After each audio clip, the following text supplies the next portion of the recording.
Showbiz से ताल्लुक़ रखने वाली हुमैरा असगर की दर्दनाक मौत के हवाले से बहुत ज़्यादा दर्दनाक हक़ाइक़ जो हैं वो सामने आए हैं, वो मैं आपके साथ डिस्कस करूँगा। और ये भी बताऊँगा कि मैंने आपको पिछले व्लॉग में बताया था कि हुमैरा असगर जो हैं उन्होंने या ख़ुदकुशी की है या कत्ल हुई है। तो आज मैं इस बात से पर्दा उठाऊँगा कि उनको कत्ल किया गया है और उनकी आखिरी अपीयरेंस कब थी और कैसे थी, ये भी आपकी खिदमत में अर्ज़ करूँगा। बराए मेहरबानी मेरा चैनल सब्सक्राइब कर लीजिए, बेल आइकन के बटन को दबा दीजिए, मैं आपका बड़ा मशकूर रहूँगा।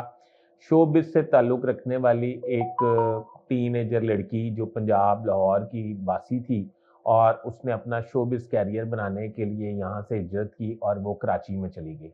जब वो कराची चली गई और उसने अपने कैरियर का आगाज़ किया तो उसके वालिदैन और घर वालों ने उससे कता तलक कर दिया और उसको डिसोन कर दिया। वो अपने तौर पे सर्वाइव करती रही, कोई मॉडलिंग करती रही, ड्रामों में काम करती रही और कई शोबिज़ के प्रोजेक्ट्स जो हैं वो करती रही। इस तरह पॉडकास्ट में भी आपने देखा होगा, कई दफ़ा आपने उसको ड्रामों में भी देखा होगा, मॉडलिंग करते हुए भी देखा होगा। अच्छा, अब हक़ाइक़ क्या हैं? हक़ाइक़ जो है ना वो पुलिस मीडिया से छुपा रही है। उसकी वजह क्या है कि पुलिस कराची की पुलिस ख़ास तौर पे उनके बारे में उन पे एक मुबैना तौर पे इल्ज़ाम है कि उनको इन्वेस्टिगेशन में इतनी कोई महारत हासिल नहीं है। क्योंकि अगर वो इतने ही माहिर हों तो कराची इस वक़्त जराइम का गढ़ बना हुआ है। तो वो ज़रूर कोई ना कोई जराइम के ख़ात्मे के लिए किरदार अदा कर लें।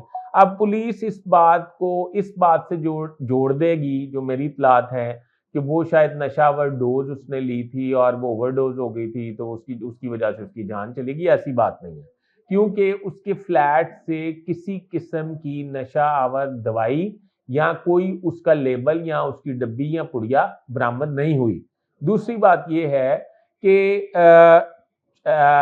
2024 अक्टूबर में उसकी आखिरी अपीयरेंस है। इंस्टा पे उसने अपनी एक वीडियो अपलोड की थी।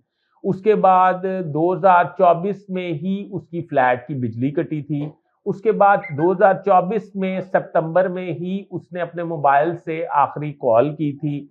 2024 में ही उसके हमसाये ने इस बात की तस्दीक किया कि उसने इसको लिफ्ट में जाते हुए नीचे देखा था। 2024 के बाद वो किसी के सामने नहीं आई और ना ही नजर आई।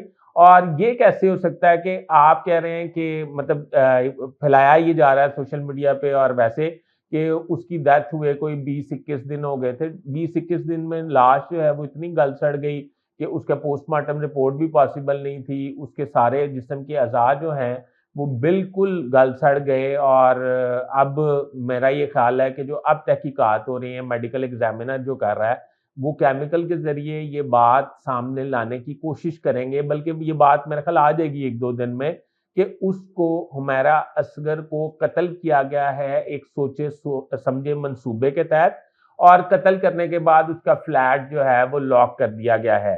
ना उसने खुदकुशी की है, ना उसकी तबई मौत हुई है। क्योंकि आप ये समझ लें कि उसकी लाश जो है वो ज़मीन पर पड़ी हुई थी। अगर वो तबई मौत होती तो बेड पे होती, ज़मीन पे तो ना गिरी होती ना। और दूसरी बात ये कि दरवाजे के दरमियान पड़ी थी और 6 माह से उनकी बिजली नहीं है, 1 साल से इसने किराया नहीं दिया फ्लैट का। इसके पीछे ऐसे हैरत अंगेज़ हक़ाइक़ आएँगे कि एक बहुत बड़ी शख्सियत का नाम भी सामने आ सकता है, जिसकी वजह से सिंध पुलिस जो है उसको कवर देने की कोशिश कर रही है खुदकुशी के तौर पे। अभी तक के लिए इतना ही। अपने होस्ट फैसल अदरीस भट्ट को इजाज़त दीजिए। अल्लाह हाफ़िज़।